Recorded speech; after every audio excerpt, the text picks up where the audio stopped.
শাহরুস সিয়াম বা'দা রমাদান শাহরুল্লাহি আল মুহররম। সমস্ত প্রশংসা একমাত্র সেই মহান আল্লাহ তাআলার জন্য। আমরা সকলেই বলি আলহামদুলিল্লাহ। অতঃপর দরুদ পাঠ করি বিশ্বনবী হযরত মুহাম্মদ মুস্তাফা সাল্লাল্লাহু আলাইহি ওয়াসাল্লামের উপর, তার পরিবারের উপর, তার সাহাবায়ে কেরাম এবং উত্তম মনীষীদের উপর। আল্লাহুম্মা সাল্লি আলাইহি আল্লাহুম্মা বারিক আলাইহি। মহান আল্লাহ তাআলা পৃথিবী সৃষ্টির প্রথম থেকে নিয়ে প্রথমেই আল্লাহ তাআলা আমাদের 12 মাস দান করেছেন। এই 12 মাসের মধ্যে 4টি মাস অতি উত্তম করেছেন। প্রতিটি মাসে কিছু না কিছু সুন্নতি কাজ রয়েছে। আবার এই মাসকে কেন্দ্র করেই আমাদের মধ্যে বিভিন্ন কুসংস্কারও চালু আছে। আল্লাহ তাআলা সূরা তাওবার মধ্যে বলছেন, ইন্না ইদ্দাতাশ শুহুর ইনদাল্লাহ 12 শাহরান ফি কিতাবিল্লাহ। আল্লাহ তাআলার নিকটে যেদিন তিনি আসমান এবং জমিন সৃষ্টি করেছিলেন, আমাদেরকে গণনার জন্য 12 মাস দিয়েছেন। এই 12 মাসের মধ্যে ইয়াওমা খালাকাস সামাওয়াতি ওয়াল আরদ মিনহা আরবাআতুন হুরুম, 4টি সম্মানিত মাস। এটি হচ্ছে সঠিক ধর্ম। এই 4টি সম্মানিত মাসের মধ্যে অন্যতম একটি মাস মুহররম, যেটি আরবি মাসের প্রথম মাস। যেমন ইংরেজি মাসের প্রথম মাস জানুয়ারি, ঠিক তেমনিভাবে আরবি মাসের প্রথম মাস মুহররম। এ মাস অন্য মাসের তুলনায় ব্যতিক্রম। এ মাস এক ঐতিহাসিক মাস। এ মাসে এমন কিছু ঘটনা এবং এমন কিছু আমল রয়েছে যা অন্য মাসের তুলনায় একটু ব্যতিক্রম। মনে পড়ে যখন ছোট ছিলাম, একদিন বুদ্ধি তেমন ছিল না, বাড়িতেই ছিলাম, ঠিক সকাল 8টা থেকে 9টা হবে এইরকম। একজন ব্যক্তি জীর্ণ পোশাক পরে আছে, একটি সেন্টু গেঞ্জি, পরনে লুঙ্গি, পায়ে কোনো চাপ্পাল ছিল না, আমাদের বাড়ির সামনে আসলো। মা এবং আমি তখন বাড়িতে বসেছিলাম। এসে বলল, কিছু চাল দিন। মাকে দেখলাম এক বাটি চাল বের করে এনে দিল। আমাদের বাড়ির সামনে একটু ফাঁকা জায়গা আছে, ওখানে দেখলাম ওই ব্যক্তিকে কিছু ছেলে ঘিরে ফেলেছে। এরপর ওই ব্যক্তি গেঞ্জিটা খুলে ফেলল, হাতে কিছু ব্লেড ছিল, আঙ্গুলের ভিতরে রেখে বুক থাবড়াতে শুরু করলো, বুক দিয়ে রক্ত পড়ছে। সেদিন এক আশ্চর্য ঘটনা। মাকে জিজ্ঞেস করলাম, মা এটা কি? এই মানুষটা কেন খুর দিয়ে আঘাত করছে? বুক দিয়ে বক্ষ দিয়ে রক্ত কেন ঝরছে? মা বলল, ও জানো না, আজকে মুহররম মাস, এই দিনে ইমাম হুসাইনকে হত্যা করা হয়েছে। ওই রক্ত এরা বডি থেকে বের করে তার প্রতি ভালোবাসা দেখাচ্ছে। আজকে মুহররম মাস, আশুরার দিন। সেদিন প্রথম বুঝলাম যে বুক কাটতে হয় বুঝি হয়তোবা রক্ত বের করে ইমাম হুসাইনের রক্তের প্রতি ভালোবাসা দেখাচ্ছে এবং মনে করছে হয়তোবা এটাই সুন্নাত। আমি শুধু আমার মাকে নয়, আমাদের এলাকার সবাইকেই দেখলাম যে চাল ডাল দিল এবং সে প্রায় 10 থেকে 15 মিনিট পর্যন্ত ওই বুকে এইভাবে থাপড়ে থাপড়ে বুক কেটে চিচ্চির করে রক্ত পড়ছিল। সেদিন অত বুদ্ধি ছিল না, বুঝতে পারিনি এসব কি। যখন মাদ্রাসায় ভর্তি হলাম, পরে যখন পড়লাম, আরে না তো, এর সাথে কোনো সম্পর্কই নেই। ইয়ে মুহররম কোথায়, এই ঘটনা কোথায়, এর সাথে কোনো সম্পর্কই নেই। কেন নেই?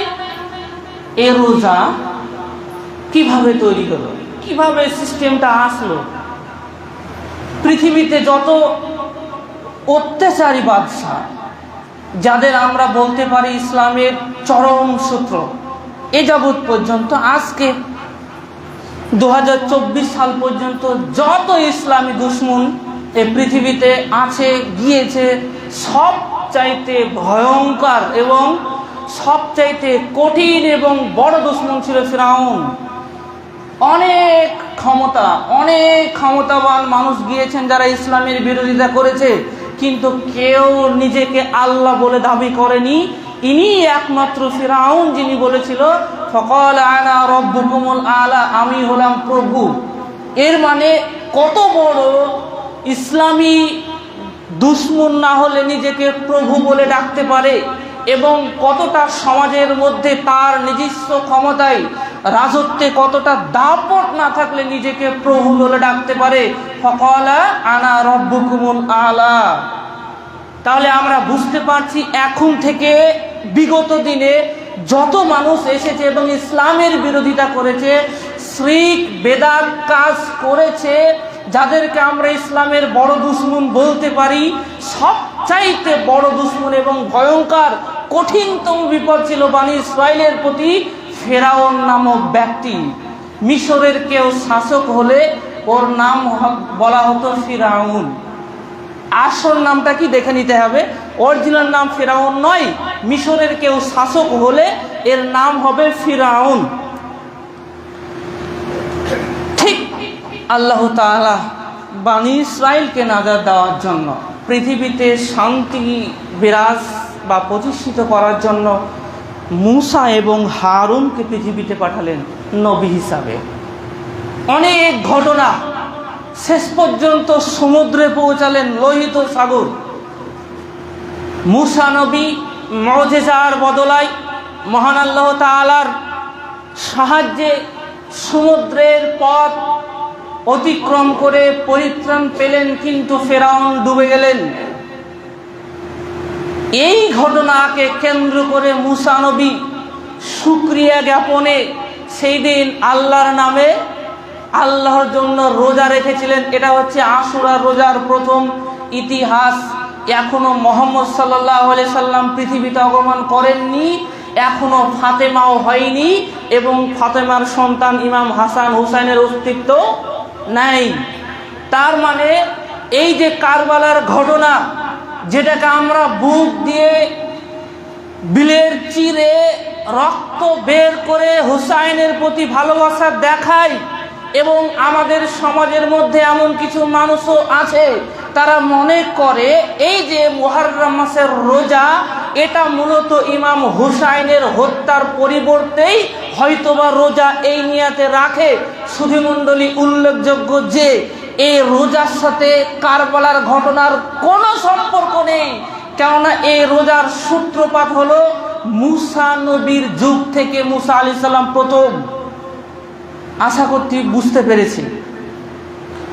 ঘটনা বলার কোনো প্রয়োজন নেই। তার মানে যদি আশুরার রোজার কেন্দ্র মূসা নবীকে করে হয়, তাহলে ইমাম হুসাইনের ঘটনা শুনে কোনো লাভ নেই। তারপরও আমি বলে দিচ্ছি শর্টকাটে, তাহলে সুবিধা হবে একটু বুঝতে বিষয়টা। কিভাবে সূত্রপাত হলো? মক্কাতে দুটো বংশ ছিল, খুব প্রভাবশালী বংশ।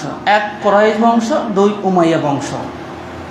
কুরাইশ বংশে ছিলেন আমাদের নবী, এবং উমাইয়া বংশের সবচেয়ে প্রসিদ্ধ ব্যক্তি হিসাবে যাকে আমরা চিনি, মুআবিয়া রাদিয়াল্লাহু তাআলা আনহু। মহানবী সাল্লাল্লাহু আলাইহি সাল্লামের মৃত্যুর পর খোলাফায়ে রাশিদিন ইসলামী খেলাফত চলেছিল। প্রথম খলিফা আবু বকর রাদিয়াল্লাহু তাআলা আনহু, ঠিক এভাবে উমর, উসমান এবং আলী। উসমান রাদিয়াল্লাহু তাআলা আনহু ছিলেন উমাইয়া বংশের লোক। সুতরাং তিনি যখন খিলাফত পেলেন, তৃতীয় খলিফা হলেন। এই খলিফা পাওয়ার মাধ্যমে উমাইয়া বংশের মানুষ প্রথম ক্ষমতায় আসলেন। মনে রাখতে হবে যে উসমান রাদিয়াল্লাহু তাআলা আনহু ছিলেন উমাইয়া বংশের মানুষ। তিনি এই বংশের প্রথম শাসক হয়েছিলেন, কিন্তু ওটা ইসলামী খেলাফত, সাম্রাজ্য নয়। এবং উমর রাদিয়াল্লাহু তাআলা আনহু তার শাসন আমলে যে সমস্ত পদে বিভিন্ন জনকে নিয়োগ করেছিলেন, তাদেরকে সরিয়ে উসমান রাদিয়াল্লাহু তাআলা আনহু নিজের পরিবারে কিংবা আরো কিছু মানুষকে নিয়োগ করলেন। এতে মদিনার সবচাইতে মুনাফিক, এবং একেই বলবো সেই মানুষ যে এই কারবালার প্রান্ত পর্যন্ত ডেকে এনেছিল পুরো ঘটনাকে, আব্দুল্লাহ ইবনে সাবা। এবার এর চক্রান্তে বুদ্ধি করে মানুষ বলতে লাগলো, ও দেখো উসমান নিজ পরিবারের আত্মীয়দের নিজস্ব সাম্রাজ্যের ভালো ভালো পদে চাকরি দিয়েছে। কিন্তু ঐতিহাসিকরা বলছেন, পিকে হেট্রি বলেন আর অন্যান্য বড় বড় ঐতিহাসিকরা বলেছেন যে না, এ কথাটা মিথ্যা। উসমান রাদিয়াল্লাহু তাআলা আনহু নিজ সাম্রাজ্যে পদে মানুষকে চেঞ্জিং করেছিলেন, এটা ঠিক, কিন্তু যাদেরকে সরিয়ে যাদের নিয়োগ করেছিলেন, আগের মানুষের থেকে যাদের নিয়োগ করলেন এরা বেশি যোগ্য ছিল। তাহলে কেন আমি আমার সাম্রাজ্যের বিভিন্ন পদে যোগ্য ব্যক্তিদের নিয়োগ করব না? ভ্রান্ত ছিল, তারপরও চক্রান্ত। শেষ পর্যন্ত এই ঘটনাকে কেন্দ্র করে ছোট হতে বড় হতে হতে হতে হতে একটা সময় উসমান রাদিয়াল্লাহু তাআলা আনহুকে মেরে ফেলা হলো 35 হিজরিতে। এরপর আলী রাদিয়াল্লাহু তাআলা আনহু চতুর্থ খলিফা হলেন। চাপ কি আসবে এবার উমাইয়া বংশ থেকে, যা আমাদের মানুষ উসমানকে হত্যা করেছে, প্রতিশোধ নিতে হবে। এখন ইসলামী সাম্রাজ্যের মধ্যে চলছে গন্ডগোল, এ সবে হত্যা হলো, এখন যদি আবার প্রতিশোধ নিতে চাই তাহলে তো নতুন করে আবার সমস্যা বাঁধবে। আলী রাদিয়াল্লাহু তাআলা আমি ইচ্ছাকৃতভাবে একটু লেট করলেন যে না, কিছুদিন যাক, সমস্যাটা একটু মিটে যাক, আবহাওয়াটা অনেক গরম, একটু ঠান্ডা হোক, তারপরে উসমানের প্রতিশোধ নিব, এতটুকু লেট।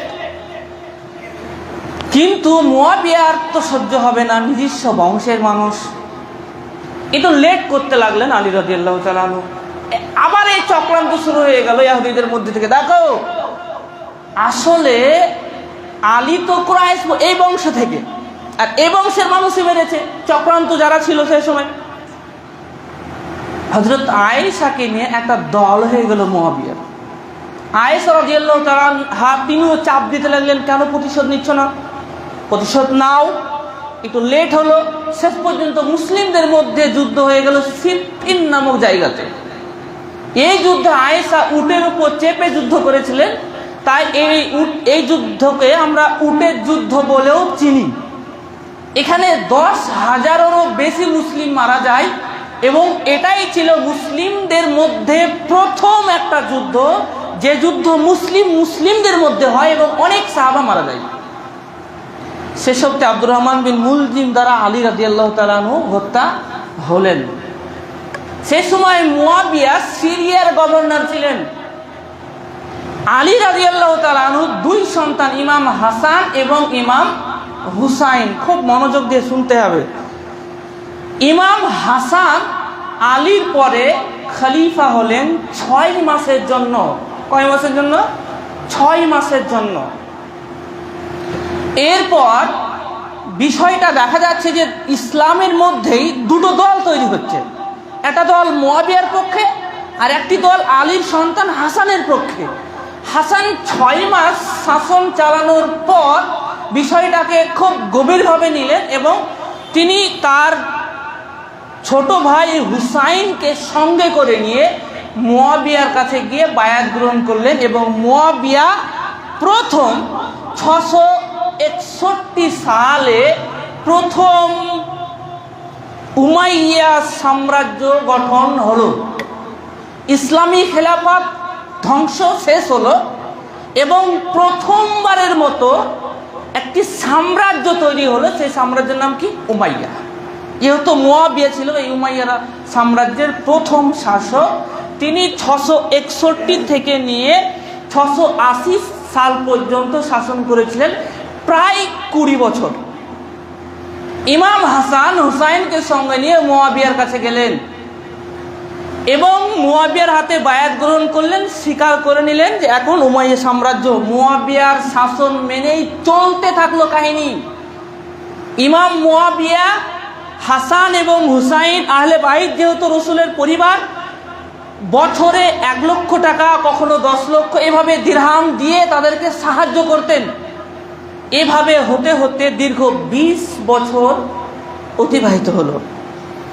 680 সাল আসলো, মুয়াবিয়া মারা গেলেন। তার পূর্বে তিনি পরের উত্তরাধিকারী, অর্থাৎ পরে কে শাসক হবে, নিজ সন্তান ইয়াজিদকে রেখে গেলেন। ইয়াজিদ শাসন করেছিলেন 680 থেকে নিয়ে 683, 3 বছর। আরো একটা একটু আগে বলে দিই, ইমাম হাসান যখন মারা গেলেন, তার মানে বুঝতে হবে ইমাম হুসাইন, ইমাম হাসান, মুয়াবিয়া এবং তার সন্তান ইয়াজিদ একই সঙ্গেই সময় পার করছিল। ইমাম হাসান মারা গেলেন, হুসাইন থাকলো। পরে একটি যুদ্ধ হয়েছিল, সে যুদ্ধ রোমানদের সঙ্গে, সেই যুদ্ধে মুয়াবিয়া বেঁচে ছিলেন। সে সময় যুদ্ধ পাঠালেন সৈন্য, এবং সেখানে ইমাম হুসাইন সঙ্গে গিয়েছিলেন যুদ্ধে। ইয়াজিদও গিয়েছিল, ইমাম হুসাইনও গিয়েছিল। এই ঘটনা থেকেও বুঝতে পারি যে ইয়াজিদ এবং হুসাইনের মধ্যে প্রথমে কোনো দ্বন্দ্ব ছিল না, না শেষ অবধি ছিল। এভাবেই মুয়াবিয়ার মৃত্যুর পর ইমাম ইয়াজিদ শাসক হলেন। ইমাম হুসাইন এই বিষয়টা মেনে নিতে পারলেন না। প্রায় সবাই মেনে নিলেন এবং তিনি সিদ্ধান্ত নিলেন যে আর এদিক থেকে সুযোগ বুঝে কুফাবাসী, যারা মূলত আলী রাদিয়াল্লাহু তাআলা আনহুকে হত্যা করলেন, যারা মূলত উসমানকে হত্যা করেছিল, যারা মূলত অনেক সাহাবাদের হত্যা করেছে, তারা বারংবার চিঠি দিয়ে হুসাইনকে ডাকতে লাগলেন। এই মর্মে চিঠির মেন বিষয় ছিল, আমরা ইয়াজিদকে মানি না, আপনাকে মানবো, আপনি কুফায় আসুন, আপনার হাতে বায়াত গ্রহণ করে আপনি পরবর্তী খলিফা হবেন ইমাম হুসাইন। এইভাবে ঐতিহাসিকরা বলছেন, কেউ 500 চিঠি বলেছেন, কেউ 1000 বলেছেন, কেউ 2000 বলেছেন, অগণিত চিঠি। এটাই মেনে নেব আমরা। এভাবে পরিস্থিতি এরকম হলো। ইমাম হুসাইন বুঝলেন যে এত চিঠি, এত ভালোবাসা, কুফায় তাহলে যেতে হবে।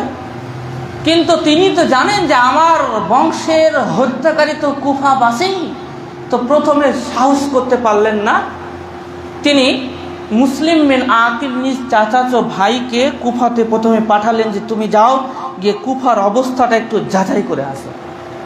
মুসলিম বিন আকিল চলে গেলেন কুফাতে।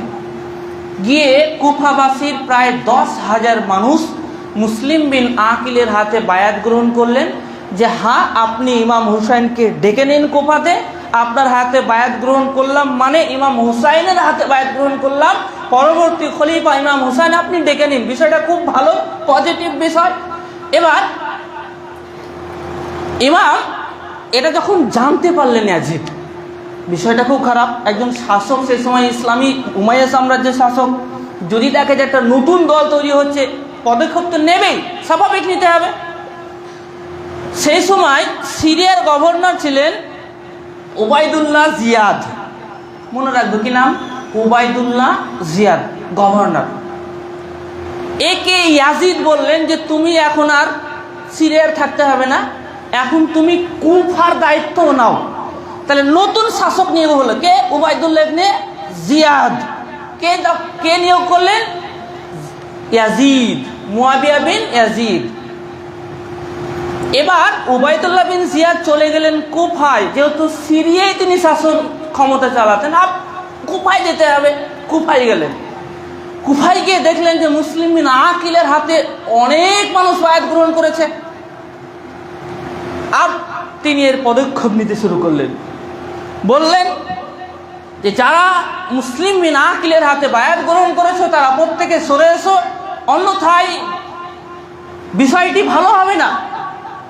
কিন্তু মুসলিম বিন আকিল তাদেরকে সঙ্গে নিয়ে ঘুরিয়ে ওবায়দুল্লাহ বিন জিয়াদের রাজসভাতে আক্রমণ করার জন্য এগিয়ে গেলেন। কেন? মানুষ সঙ্গে আছে। বিষয়টা এরকম আমরা বুঝবো না যে এখানে মনে একটা দল তৈরি হচ্ছে, না, এখানে রাজনৈতিক বিষয়টা প্রথম থেকেই চলছিল। নাহলে উসমানও হত্যা হতো না, আর আলী রাদিয়াল্লাহু তাআলা আনহুও হত্যা হতো না। কেন? তারা দুজনেই তো আমাদের মধ্যে, ইসলামের মুসলিমদের মধ্যে, এবং উভয় তো খলিফা। তাহলে বিষয়টা যেন আমরা নেগেটিভ না ভাবি যে এখানে হচ্ছেটা কি। তাহলে এরপর যখন গেলেন ওবায়দুল্লাহ বিন জিয়াদের সিংহাসন আক্রমণ করার জন্য, মানে ওখানে একটু ধর্ণা বসার জন্য, এখানে অনেক মানুষ, ওবায়দুল্লাহ বিন জিয়াদ খুব কঠিন গভর্নর ছিল, তার ভয়ে অনেক মানুষ ভয়ে পালিয়ে গেল পেছনে। কিছু বড় বড় মানুষকে টাকা ঘুষ দিয়ে সরিয়ে দিলেন। শেষ পর্যন্ত মাত্র 30 থেকে 40 জন বা খুব কম। এসব সংখ্যাগুলো একদম এক্স্যাক্টলি বলা ঠিক হবে না যে কতজন ছিলেন, মানে অধিকাংশ মানুষ সরে গেল, কিছু মানুষ থাকলো, তাদের নিয়ে মাগরিবের নামাজ পড়লেন। শেষ অবধি উবাইদুল্লাহ বিন জিয়াদ ঘোষণা করলো যে মুসলিম বিন আকিলকে ধরে দিতে পারবে তাকে অনেক বড় প্রাইজ দেওয়া হবে। মানুষের লোভ কারণা নেই, খুঁজতে শুরু করলো।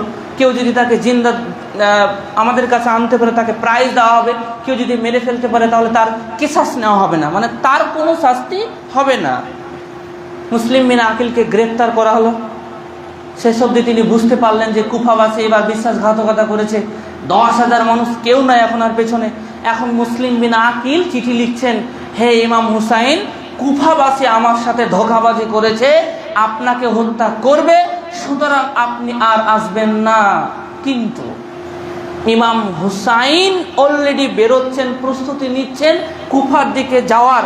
আর যে চিঠি মুসলিম বিন আকিল একজনের মাধ্যমে পাঠিয়েছিলেন, রাস্তাতে ওই ব্যক্তিকে হত্যা করা হয়, ফলে ওই চিঠি আর হুসাইনের কাছে পৌঁছালো না এ পর্যন্ত। দিয়ে এরপর অনেক সাহাবা সেদিন ইমাম হুসাইনকে বারণ করেছিলেন যে আপনি যাবেন না।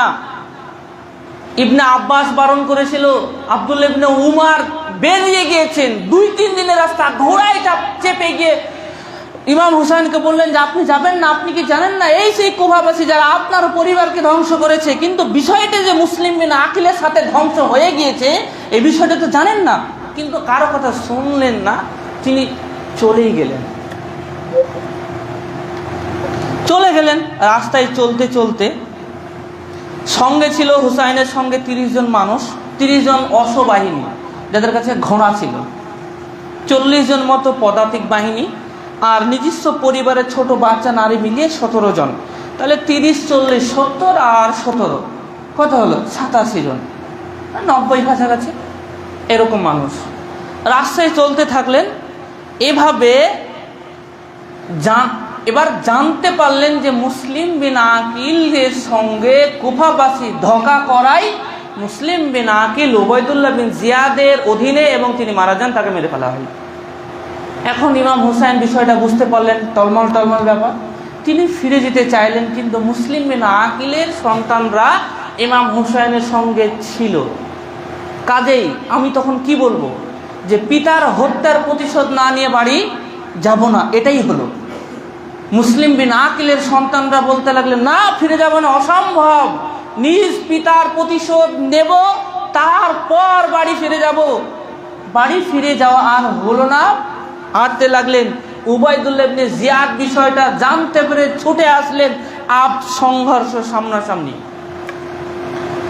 ইমাম হুসাইন বললেন, আমি যুদ্ধ করতে এখানে আসিনি, আমাকে মদিনায় ফিরে যেতে দেওয়া হোক, আর না হয় মুয়াবিয়া বিন ইয়াজিদের নিকটে যেতে দেওয়া হোক, তার বায়াত গ্রহণ করে নেব আমি, আমার নিজস্ব কোনো খলিফা হওয়ার স্বপ্ন নেই। কিন্তু উবাইদুল্লাহ ইবনে জিয়াদ তাকে শুধুমাত্র কুফার শাসক করেছিলেন ইয়াজিদ, কিন্তু তাকে বলেননি যে ইমাম হুসাইনকে হত্যা করো। এই বিষয়টা এখানে খুব গুরুত্বপূর্ণ একটি পয়েন্ট। অনেকে বলে থাকে যে ইমাম হুসাইনকে হত্যা করতে ইয়াজিদই বলেছিলেন, কিন্তু না, ইয়াজিদ শুধুমাত্র উবাইদুল্লাহ বিন জিয়াদকে কুফার শাসক করেছিলেন এবং বলেছিলেন যে বিদ্রোহ কুফার মধ্যে উত্থিত হচ্ছে, এই বিষয়টিকে দেখবেন, হত্যা করতে কাকে বলেনি। কিন্তু উনি খুব কঠোর প্রকৃতির মানুষ ছিলেন, কথা শুনলেন না। শুরু হয়ে গেল মারামারি কুফার প্রান্তরে, ইরাকের মধ্যে, সেই কুফা যে কুফা ইরাকের মধ্যে মারামারি শুরু হলো। হতে হতে হতে এই নামটা মুখস্থ রাখবো আমরা, সিম্মার ইবনে জিল জাওশান। কি নাম বললাম? সিম্মার ইবনে জিল জাওশান। ইনি বললেন আক্রমণ করো হুসাইনের ওপরে, এটা সবাই শুনতে পেল। এরপর পিচাস খাওলা আল আসবাহি হুসাইনের সিনাতে প্রথমে আক্রমণ করলো এবং মালাউল সিনান ইবনে আনাস আর নাখাই হুসাইনকে হত্যা করলেন। এভাবে হুসাইন হত্যা হলো, 33টি তীর বুকে লাগলো। উবাইদুল্লাহ ইবনে জিয়াদের কাছে নিয়ে যাওয়া হলো, মাথা কেটে ফেলা হলো। মুআবিয়া বিন ইয়াজিদ যখন এই বিষয়টা জানতে পারলেন, তিনি চরমভাবে ব্যথিত হলেন এবং তিনি খুব কষ্ট পেলেন এবং আর্তনাদভাবে চিৎকার করে কাঁদতে শুরু করলেন। হলোটা কি? উবাইদুল্লাহ ইবনে জিয়াদকে ডেকে অপমান করা হলো, তোমাকে তো হত্যা করতে বলিনি, কেন আমাদের মধ্যে এত বড় ঘটনা ঘটে গেল? হত্যা তো হয়ে গেল, আর তো কিচ্ছু করার নেই। তাহলে পুরো ঘটনার কাহিনী কত হলো হিজরিতে? এটা 61 হিজরিতে হলো ঘটনা। 61 হিজরি মিনস 680 81 এরকম। প্রথম বছরে ইয়াজিদ যখন খেলাফতে এসেছিলেন, মুআবিয়ার 1 বছর পর। এখন যদি আমাদের মধ্যে কেউ মনে করে যে এই কারবালাকে কেন্দ্র করে রোজা, তাহলে তো সে অনেক ভুলের মধ্যে আছে। রসুলের মৃত্যুর পর, ফাতেমার মৃত্যুর পর, আলীর মৃত্যুর পর, মুআবিয়ার মৃত্যুর পর, হাসানের মৃত্যুর পর 61 হিজরিতে গিয়ে ঘটনা ঘটলো। আর রোজার সূত্রপাত হয়েছিল মুসা নবীর যুগ থেকে। তাহলে এই আশুরা সংক্রান্ত বিষয়ে কথা বলতে গিয়ে এই কারবালার ঘটনা বলার কোনো প্রয়োজন নেই, এর সাথে কোনো সম্পর্ক নেই। আমরা সংক্ষিপ্তভাবে ঘটনাটা জেনে গেলাম। এখন আমরা জানবো, ক্লিয়ার হলাম যে রোজা তো রাখবো আগামী 17 তারিখ। 17 তারিখ 10ই মুহররম, 9ই মুহররম, 16, 17 কিংবা 17, 18 রোজার নিয়াত যেন এই কারবালাকে না ভেবে হয়, কারণ কারবালার সঙ্গে এ রোজার কোনো সম্পর্ক নেই। মনে রাখতে হবে, এটা মুসা নবী ফেরাউন থেকে পরিত্রাণ পেয়েছিলেন বলে তিনি সন্তুষ্টি স্বরূপ রোজা রেখেছিলেন একটি। আর ইসলামের আমাদের নীতি হলো আমরা সবসময় ইহুদি খ্রিস্টানদের বিপরীত কাজ করব। এই জন্য আল্লাহ রসুল বলেছিলেন আগামী বছর থেকে আমরা 2টো রোজা রাখবো বিপরীত করার জন্য। তাহলে এর সাথে কোনো সম্পর্ক নেই। আমরা আজকের পর থেকে এ রোজা রাখার সময় কারবালা মাথায় নিয়ে আনবো না। এই যে রোজার সাথে কোনো সম্পর্ক নেই, বহু অন্তর, অনেক বছরের ডিফারেন্স। এ রোজার ফজিলত কি? এ মাসের রোজা রমজানের মাসের পরেই গুরুত্বপূর্ণ। যেমন হযরত আবু হুরায়রা রাদিয়াল্লাহু তাআলা আনহু তিনি বলেন, আফজালুস সিয়াম বাদা শাহরি রমজান, রমজান মাসের পর যে রোজা সবচেয়ে বেশি উত্তম সেটি হলো মুহররম মাসের রোজা, এই 17 তারিখ। এ রোজা কে রেখেছেন? এ রোজা ছোট এবং বড় সকলে রেখেছেন। এবং রমজান মাসের পূর্বে এই রোজাটাই মূলত ফরজ ছিল। যেমন সহিহ বুখারীর মধ্যে হাদিসটি বর্ণিত আছে, কানা ইয়াউমু আশুরা তাসুমুহু কুরাইশ ফিল জাহেলিয়া, জাহেলিয়াতের যুগে কুরাইশরা এই দিনে রোজা রাখত। ওয়া কানা রাসূলুল্লাহ সাল্লাল্লাহু আলাইহি ওয়াসাল্লাম ইয়াসুমুহু, আল্লাহর রাসূলও রোজা রাখত। ফালাম্মা কাদিমাল মদিনা, যখন তিনি মদিনায় আসলেন, সামাহু, রোজা রাখলেন তিনি। ওয়া আমারা বিসিয়ামিহি, অন্যদের রোজা রাখতে বললেন। ফালাম্মা ফুরিজা রমাজান, যখন রমজান মাসের রোজা ফরজ করা হলো, তার মানে রমজান মাসের বহু পূর্ব থেকে এই রোজা চলে আসছে। ফালাম্মা ফুরিজা রমাজান, যখন রমজান মাসের রোজা ফরজ করা হলো, তারাকা ইয়াউমা আশুরা, আশুরার রোজা করা বাধ্যতামূলক, এটা ছেড়ে দিলেন। কি বললেন? ফামান শাআ সামাহু, যে চাইবে এ মাসে রোজা রাখবে, ওয়ামান শাআ তারাকাহু, যে চাইবে না সে ছেড়ে দিতে পারে এই রোজা। এরপরে কাদিমান নবী সাল্লাল্লাহু আলাইহি ওয়াসাল্লাম একবার আল্লাহ রাসূল মদিনায় আসলেন। ফরাল ইয়াহুদীদের দেখলেন তাসুমু ইয়াউমা আশুরা, এই দিনে রোজা রাখছেন। ফাকালা মা হাযা, আল্লাহ রাসূল বললেন কি ব্যাপার, কিসের রোজা? ক্বালু হাযা ইয়াউমুন সালিহুন, তারা বলল যে সালিহুন হাযা, এটা অতি উত্তম দিন। নাজ্জাল্লাহু বানি ইসরাঈল, এই দিন আল্লাহ তাআলা বানি ইসরাঈলকে নাজাত দিয়েছিল ফিরাউনের হাত থেকে। মিন আদুবিহিম, নিজ দুশমনদের থেকে। ফাসামাহু মূসা, মূসা নবী রোজা রেখেছিলেন। ক্বালা ফানা আহাক্কু বিমূসা, আল্লাহ রাসূল বললেন শোনো, মূসা নবীর থেকে আমি বেশি হকদার। আগামী বছর আমরা আরো একটি রোজা রাখবো। 2টো রোজা রাখতে শুরু করলেন। তার মানে এই আশুরার রোজা এখান থেকে শুরু হলো। শুধুমাত্র ছোট বড়রাই রোজা রাখবে এমনটা না, ছোটরাও রোজা রাখতো সেই সময়তে। যেমন আরসালান নবী সাল্লাল্লাহু আলাইহি ওয়াসাল্লাম গাদাতান আসুরা ইলা কুরাল আনসার ওয়া মান আসবাহা মুফতিরান ফালিউতিম্মা বাকিয়াতা ইয়াউমিহি। আল্লাহ রাসূল এক্ষেত্রে বলছেন যে আশুরার সকালে আল্লাহ রাসূল আনসারদের সকল পল্লীতে এই নির্দেশ দিলেন, যে ব্যক্তি সিয়াম পালন করেনি সে যেন বাকি দিনের অংশ না খেয়ে থাকে, সিয়াম পালন করে নাই। আর যারা সিয়াম অবস্থায় সকাল হয়েছে সে যেন সম্পূর্ণ করে সিয়াম। আর তিনি বলেন যে পরবর্তীতে আমরা ওই দিনে রাবি বলছেন যে পরবর্তীতে আমরা ওই দিনে সিয়াম পালন করতাম, ইভেন আমাদের শিশু সন্তানরাও রোজা রাখত। অকুন্না নাসুমুহু বাদা ওয়া নুসাব্বিমু সিবিয়ানানা, আমাদের সন্তানদেরকেও আমরা রোজা রাখতো। ওয়া নাজআলু লাহুম লু'বা মিনাল ইহনি, সন্তানরা যখন ক্ষুধায় কাতর হয়ে পড়তো তখন আমরা তাদের খেলনা ধরিয়ে দিতাম। যখন ক্ষুধা লাগতো তখন বলতাম এই নাও খেলনায় খেলো।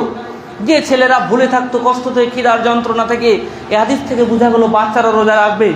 তাহলে আমরা নিজ পরিবার সকলেই রোজা রাখবো। এ রোজা রাখলে বিগত এক বছরের ছোট গুনাহগুলো মাফ হয়ে যাবে, অনেক বড় ফজিলত। কিন্তু বিশেষভাবে এখানে আলোচিত বিষয় যে এই মাসকে কেন্দ্র করে আমাদের মধ্যে যে কুসংস্কার চালু হয়েছে সেটা না বললেই নয়। কি কুসংস্কার? এই দিনে আমাদের মা চাচিরা মনে করে এই দিন যেহেতু হুসাইনের বাচ্চা দুধ খেতে পায়নি, এই দিন যেহেতু হুসাইন পানি খেতে পায়নি, এই জন্য আমাদের মা চাচিরা নিজ সন্তানকে সারাদিন দুধ খেতে দেয় না, সারাদিন পানি খেতে দেয় না। উদ্দেশ্য এটাই ভালোবাসা। এদিন আবার অনেকেই হুসাইনের আকৃতি তৈরি করে রাত 12টার সময় রাখে, দিয়ে মনে করে যে এই এখন হুসাইনের আত্মা আসবে আর আমাদের উপর কল্যাণ বরকত নেমে আসবে। এদিন আবার অনেক মুরগিকে পুকুরে ফেলে দেয়, যে ঝাঁপ দিয়ে এক লাফে মুরগি ধরতে পারবে সে আগামী বছর কোনোদিন বিপদের মধ্যে পড়বে না। আশ্চর্য বিষয়। অনেকে পিঠা তৈরি করে, এদিন অনেক দাম। যারা দোকানদাররা পাউরুটি যদি 20 টাকা দিয়ে কিনতে পারি, আগামী পুরো বছর দাম দিয়ে ভালো ভালো জিনিস কিনতে পারবো। অনেক কুসংস্কার চালু আছে। বিশেষভাবে আমি খুব ভালো করে জানি, কারণ যারা মুর্শিদাবাদ হাজারদুয়ারি দেখতে গিয়েছি, দুটো বিল্ডিং আছে সামনে, দেখবেন একটা হাজারদুয়ারি, একটা সামনে ইমামবাড়া। ওটা কোনোদিন খোলা থাকে না, খোলা থাকবে আগামী 17, 16, 17 এবং 18। ওই দিন গেলে আপনার মাথায় কাজ করবে না, আপনি ভাববেন যে এত মানুষ এখানে। আর আশ্চর্যজনক হলো এটাই, যারা আমাদের অমুসলিম ভাই তারা মনে করে ইসলাম মনে হয় এটাই। তারা মনে করে, তারা তাকিয়ে থাকে যে কবে কারবালার ওই দিন আসবে, সেদিন স্কুল কলেজ ছুটি হবে, এবং মনে করে এটা একটা অনেক বড়। কলকাতার লটাস মুসলিম ইনস্টিটিউটের পাশ থেকে বেকার হোস্টেল লটাস, তালতলা, চিনেন, সবাই চিনবেন।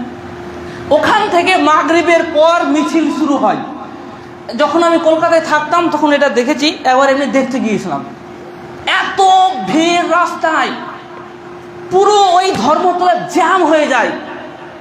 এরকম টুকটুকি ওই ভ্যানগুলো নিয়ে, মাইক নিয়ে, ওই হাই হোসেন বলে কি ওই সব গানগুলো বলছে, সঙ্গীতগুলো, আর মাথাতে কালো ফেটা বেঁধেছে, বড় তরবারি, আর ওই কি পানির মতো মারছে, আর মাথাতে আঘাত করছে, আর রক্ত বেরোচ্ছে পুরো শরীর থেকে। দেখে আপনি ভয় খেয়ে যাবেন, হয়তো বা এই মুহূর্তে অজ্ঞান হয়ে পড়ে যেতে পারে। দোয়া বলছে, গান বলছে, বিভিন্ন প্রকারের, এত চিৎকার, সমস্ত মানুষ দেখছে। তারা ভাবছে ধর্ম হয়তো এটাই, ইসলামের এটা মনে হয় সবচেয়ে বড়ই উৎসব। তারা তাকিয়ে থাকে, তারা ভাবে ও কি ইসলামের দরদ গো, কি সুন্দর একটি উৎসব। আর মানুষ একজন মারা গিয়েছে, তার জন্য এত শোক পালন করছে, এটা তাদের নিকটে অনেক ভালো, আর আমাদের নিকটে অনেক বেদাত। ইসলামটা অন্যের সামনে কিভাবে খারাপ হয়েছে এ বেদাত। শুধু এখানে সমাপ্ত নয়, আমাদের মতো যুবক ছেলেগুলো বিভিন্ন ওই ছোড়া টাইপসের জিঞ্জিরে বাঁধা আছে, পেছন দিক দিয়ে পিঠে মারছে, এই দিক দিয়ে পিঠে মারছে, বুকে মারছে, রক্ত বেরোচ্ছে, এবং সে মনে করছে পাপ ঝরছে। মা আব্বু মনে করছে এরকম যদি সব সন্তানকে করাতে পারতাম, কোনো সন্তান অসুস্থ হলে দুঃখ প্রকাশ করছে, কেন আমার সন্তানটা এদিনই অসুস্থ হলো, তাহলে এই সন্তানের পাপটাও ক্ষমা হয়ে যেত। নাউযুবিল্লাহি মিন যালিক। আশ্চর্য বিষয়। আর আমাদের কিছু দাড়ি টুপি পরে থাকা মানুষ, আমাদের এদিকের কথা আমি বলছি না, আমাদের এলাকার কথা বলছি, যারা শখ করে গাড়ি ভাড়া করে ওদিন দেখতে যায়, এ বেটা এবং এরা সকলেই বেদাতি, এরা প্রত্যেকে সাপোর্ট করছে এবং সেখানে একটা অনেক ভিড়, সেই ভিড়ের নিচে যদি কোনো ব্যক্তি পড়ে যায় সে মারা যাবেই। অনেক মানুষ মারা যায়, কারো পা ভেঙে যায়, কারো কিছু চিন্তাই হয়ে যায়, চুরি হয়ে যায়। এক কুসংস্কার পুরো পৃথিবীতে ছেয়ে আছে। ইরাকে দেখবেন তো দেখা আপনার দৃশ্য থাকবে না, ইরানে যাবেন শুধু এগুলো। একটা দিনের জন্য তাকিয়ে থাকে, দেখেন পুরো ইতিহাসকে বিকৃত করে দেওয়া হলো। এদিন আরো জঘন্যতম, এদিন সাহাবাদের গালি দেয়। তারা বলে এই ইমাম হুসাইন এই সাহাবাদের জন্য হত্যা হয়েছে। মুয়াবিয়াকে গালি দেয়, ইয়াজিদকে গালি দেয়। আয়েশার নামে মূর্তি তৈরি করা হয়, ওই মূর্তিকে পিটানো হয়। কেন? আলীর সঙ্গে যুদ্ধ করেছিল আর আলীর সন্তান হুসাইন মারে, এবং তারা এইভাবে ফিলিংস বা ভাবে যে আয়েশাকে মারলাম। আবু বকর সিদ্দিককে গালি দেয়, উমারকে গালি দেয়। এইভাবে একটা কুসংস্কার পুরুষ আমাদের মধ্যে ছড়িয়ে আমাদের দিকে এখনো চাল চাইতে যায়। আমি প্রথমে আপনাকে যে ঘটনা বললাম, ওই ঘটনা মিথ্যা না, ওটা আমি দেখেছিলাম। ওইটা এখনো হয়, মেটানো মুশকিল। কারণ আমাদের ওই মুর্শিদাবাদে এখন তো জমজমাট অলরেডি শুরু হয়ে গিয়েছে, কেউ যাবেন না দেখতে। ওখানে অনেক ভয়ঙ্কর দৃশ্য, পাশেই গঙ্গা গোসল করে পুরো গঙ্গার রক্ত, মনে হবে যেন অনেক মানুষকে কেটে গঙ্গায় ভাসিয়ে দেওয়া হয়েছে, এত রক্ত। আশ্চর্য। মাতম করছে, শোক, ইমাম হুসাইন মারা গিয়েছে। স্কুল কলেজ ছুটি, বিশ্ববিদ্যালয়ের ছুটি, অনেকে এটাকে ঈদ মনে করছে বিভিন্ন জায়গায়। কতটা বর্বর যদি না হয় তাহলে এটা হতে পারে ইসলামের অস্তিত্ব সবার মধ্যে নেই। আমাদের মধ্যে আমরা এমন এক মুসলিম, না আমরা পড়াশোনা করি, না আমরা আমাদের ইতিহাস জানি। আমরা ভুলের মধ্যে থেকে আমাদের ঈমান আকীদা একেবারে চুরমাচুর করে দিচ্ছে। তাজিয়া করা হয়, কাপড় ছিঁড়ে ফেলে দেবে। মহিলারা বেরোবে রাস্তায় পানি পান করানোর জন্য, কেন? ক্লান্ত হয়ে যাবে। তারা মনে করে যাদের বাচ্চা হচ্ছে না পেটে, পানি পান করালে আল্লাহ সন্তান দেবে বরকতের দিন। অনেক যুবতী মহিলা রাস্তায় ঘুরে, এই দিন সারাদিন পার করতে পারলে ভালো স্বামী জুটবে ইত্যাদি বিশ্বাস, যা বলে শেষ করা যাবে না। শুধু এখানে নয়, বিভিন্ন অনুষ্ঠান শুরু হয়। কারবালাকে কেন্দ্র করে বিভিন্ন অনুষ্ঠান হয়, সে অনুষ্ঠানে বিভিন্ন ওই হুসাইনের নাটক দেখানো হয়। বিভিন্ন প্রকারের মাজারে ওই কাপড় চড়ানো হয় এবং বাড়ির সবচেয়ে শ্রেষ্ঠ সম্পদ সেখানে ব্যয় করে। বিশেষভাবে আলোচিত বাড়ির যে কুমড়ো হয়, কুমড়ো রাত 12টার সময় 3 মোহিনী বলি আমরা, 3 দিকে যা রাস্তা, ওই দিক দিয়ে আসছে, এদিক দিয়ে 3 দিকের, ওই রাস্তার মধ্যে কুমড়ো রাখে। রাত 12টার সময় সেই কুমড়োকে ওখানে ফাটায়। এক বাড়িতে যদি ফেটে যায় আধা আধি, তাহলে বুঝতে হবে, যদি এরকম মানে পুরো এরকম 2 খান হলো, তাহলে বুঝতে হবে পরিবারে অশান্তি নেমে আসবে। আর ওই কুমড়ো যদি চৌচির হয়ে ফেটে যায়, তাহলে বুঝতে হবে পরিবারে শুধু বরকত আর বরকত। বলেন তো, কুমড়ো মারলে কি চৌচির হয়ে ফাটবে না? ফাটবেই তো, স্বাভাবিক। তাহলে বিশ্বাসটা কোথায়, কোন পর্যায়ে না গেলে এগুলো ভাবতে পারে? আরো অনেক আছে, আমি আর বললাম না, সময় এমনিতেই শেষ। যেটা বুঝলাম, প্রথম, রোজা আমাদের রাখতে হবে। আমি নিজে রাখবো, আমার স্ত্রী রাখবে, আমাদের পরিবারের সকল মা বোন রাখবে, ইভেন সন্তানরাও রাখবে। এবং আমরা যে এই রোজার ইতিহাস যেটা জানতাম, যারা জানতেন, যারা ভুল জানতাম, আজকে সেটা সংশোধন করে নিতে হবে যে এই আশুরা রোজার সঙ্গে ইমাম হুসাইনের ঘটনার কোনো সম্পর্ক নেই। এটা আরও যেটা বুঝলাম যে ইয়াজিদের কোনো দোষ ছিল না হুসাইনকে হত্যা করার বিষয়ে, কারণ তিনি বলেননি হত্যা করতে। তাই আমরা ইয়াজিদকে গালি দেব না, কিংবা এটাও ভাববো না যে ইয়াজিদই হুসাইনকে হত্যা করিয়েছে। যদি এটা ভাবি তাহলে আকীদাগত সমস্যা হবে। কারণ বড় বড় ওলামা সালফে সালেহিনগণ বলেছেন, এক্ষেত্রে ইয়াজিদের কোনো দোষ ছিল না। আমরা ইয়াজিদকে যদি খারাপ মনে করি তাহলে এটা আমাদের জন্য অন্যায়। এর জন্য দোষী ছিল সম্পূর্ণ উবাইদুল্লাহ বিন জিয়াদ। তিনি নরমবশী ছিলেন, তিনি কঠোর মানুষ ছিলেন, তিনি মেরেছিলেন, সেটা ভিন্ন বিষয়। আর যেটা বুঝলাম, এই দিন আমরা হাজারদুয়ারি ঘুরতে যাব না, আর হাই হোসেন করে এসবও বলবো না। বিভিন্ন সঙ্গীত যেগুলো বলা হয় সেই সঙ্গীতও আমরা বলতে যাব না, কারণ সেই সঙ্গীতগুলো খারাপ। সেই সঙ্গীত বিভিন্ন আমাদের যারা বাপ দাদা আছে, অনেক চাচা রয়েছে, সে সমস্ত চাচাদের এখনও মুখস্থ আছে, সেগুলো আমরা বলি এই দিন। ওই সমস্ত জিনিসগুলো আমরা এখন বলবো না, কারণ ওটা বলা অন্যায়, এগুলো একটাও ঠিক নয়।